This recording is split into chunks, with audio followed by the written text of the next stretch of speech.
First of all, she's back. Guess who's back? Back again. Back. Tell a friend.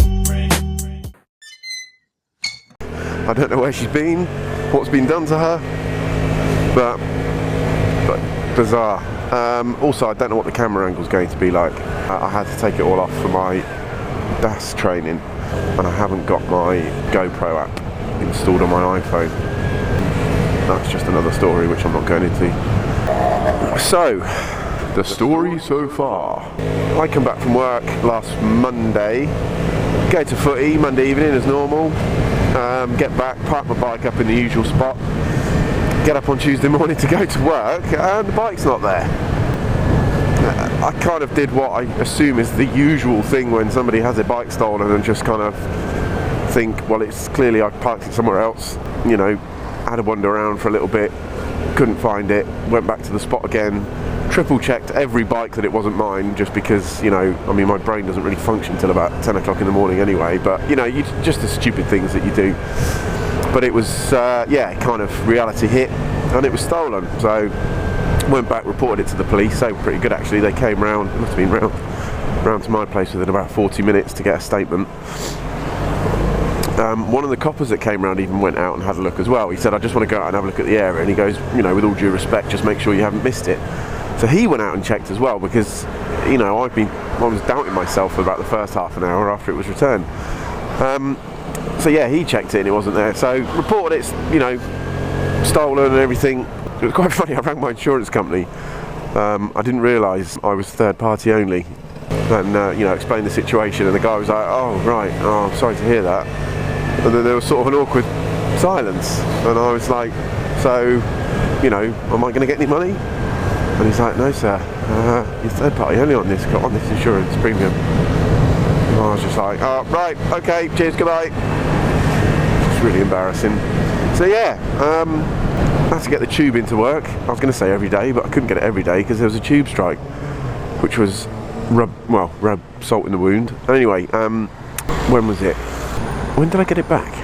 It was Saturday, that's right. So I went over to Wimbledon to do my first day of my DAS training. Bought the car back, because I obviously had to drive over there. Parked the car fairly close to where I parked the bike. It's all sort of residence parking and everything. Parked the car up, was walking back to my place, and I thought, oh, you know, I saw the bike parked there, and I thought, oh, that's you know, that's not very nice. That's where I used to park my bike, almost, you know, in exactly the same spot, same bike. I thought, no, what are the chances, you know, rub it in sort of thing. Got a little bit closer, and I was like, oh, it's got one of those leg covers as well, you know, I might have that. Got a little bit closer, and I'm like, mine had a scratch there as well.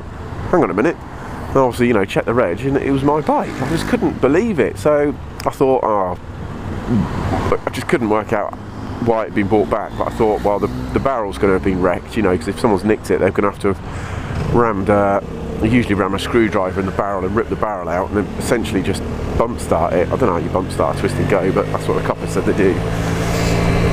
But did my little flippy hatch thing. I don't know if you can see it. There's a little flip thing just to cover the barrel up, cover the ignition up, and there was nothing wrong with it. And started it up, and it started first time, which is really odd as well, because the bloody thing never starts first time. And I said on Twitter that it was almost empty on fuel, but it wasn't, because I just switched it on. I didn't give the needle time to move up, and it had half a tank of fuel in it as well. So I don't know, whoever took it cannot have ridden it away, because they didn't have the key, unless they got some, you know, some master key or some, you know, just something that allowed them to start it up. But then that wouldn't explain why there was still fuel left in it. So, I mean, me and a friend were chatting about it in a beer garden the other day, and we were just trying to work out all the scenarios. And the only thing I think that would explain it is if somebody was walking home drunk with some mates, because I didn't have the steering lock on as well. Actually, I thought I'd put the steering lock on, but I didn't. Is that, yeah, a few mates sort of must have been walking home drunk, saw it, steering lock wasn't on, and, you know, probably pushing each other around on it, and then dumped it somewhere, and perhaps one of them or whatever went back and saw it was still there and thought, oh crap, you know, we've nicked someone's bike here, and had the decency to take it back. But then I suppose you're running the risk of being seen returning it, and you know, I guess you could explain, you know, if that was the case, you know, if I did see them, you know, they could say, look, really sorry, blah blah blah. But I don't know, it's just bizarre, absolutely bizarre. I mean, I'm thrilled, absolutely thrilled to have it back. Obviously, you know, it goes without saying. Nice, but it's answers on a postcard with that one. If you think, you know, I don't know, crazy, absolutely crazy stuff. But the problem is I've reported this stolen, obviously, to the police. They've given me a crime reference number and they've put it on the ANPR system. So there's a chance now that I could get nicked for riding my own stolen bike, because I called the police back up, obviously, Saturday evening. But I called the number I called to report it. It's like a 101 number. It's not an emergency 999. And they said, well, there's nothing we can do. You need to call this other number. It's just like a normal 0208 number, a local number, and explain to them what's happened. And they'll sort of essentially take it off the system, you know, and deregister or unregister it as stolen. But I can't get hold of them. I couldn't get hold of them Saturday afternoon. I think they're just 9 to 5. There must be. So I couldn't get hold of them Saturday evening, all day Sunday, and then I was out all day yesterday again. Oh, I love the name of that company and the van in front. It's so funny. Yes, I couldn't get hold of them again yesterday because I was doing my dash training all day. Come on, son. So it's still effectively registered as a stolen bike. Oh, and I didn't bring the details with me to flipping do it at work. I mean, hopefully, in the unlikely event I do get pulled over, I've got my driving licence and stuff, which come to think of it, hasn't got my address on it, or my current address. So yep, I'm screwed.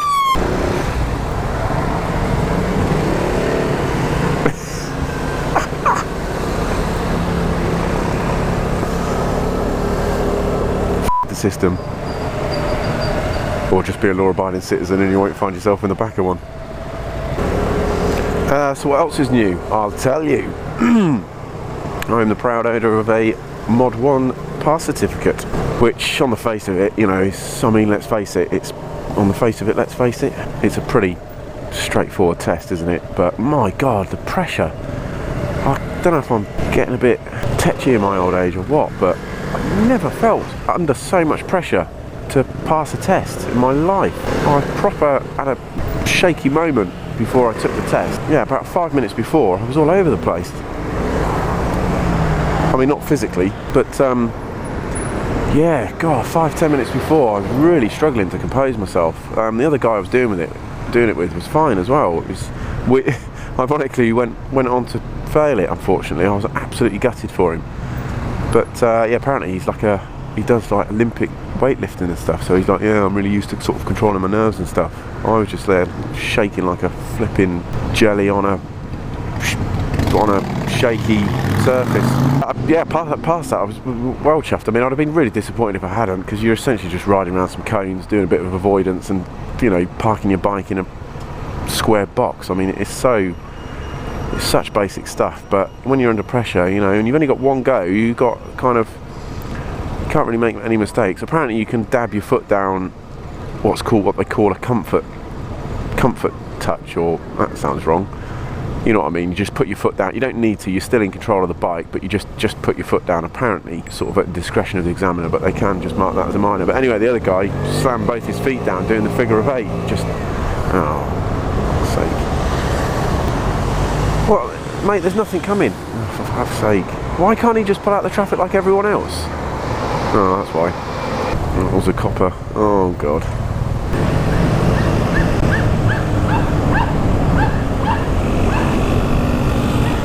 I'm going to have to look back at that. I didn't see a dog. It wasn't that woman barking on the bike, was it? Lemmings, any lemmings? No lemmings. Honestly, wankers. Oh, toit. That's a red light. Oh, what they put flipping lights here for? Right, boy. Oh, this bike's still registered as stolen. I just went past that copper, didn't I? Fiddly. I rang them up today, actually. Haven't got the details, like my crime reference number or anything. But I have obviously had the number on my phone from where I've tried it over the weekend. And rang him up, and he's just like, oh no, sorry, Judith's off today. She's at training course. She's the only girl that knows how to take it off the AMPR system. And I'm like, right, okay, well, how do I let the police know that the bike isn't stolen anymore, and that, you know, please don't arrest me, it's mine. And yeah, apparently got to ring her back tomorrow. Just bring your motorcycle to a controlled stop, please. Lovely. Petrol. No, I'll get it tomorrow. Is that going to get me to and from? Yeah, get it tomorrow. I've got my wallet in my pocket. Pay at the pump. Let's do it. It's a drag race. Come on, ET4. Done him. Smoked him. What happened to all those questions? Oh, here we go. No. No. I will begin fueling. Oops. Oh. See, they've even got a better stop thing than Shell. Oh no, it's his Shell. Was it Esso last time? I got it wrong in the last video. It's all over the battery cover, so if it does get a spark, that's going to be a quick ride home.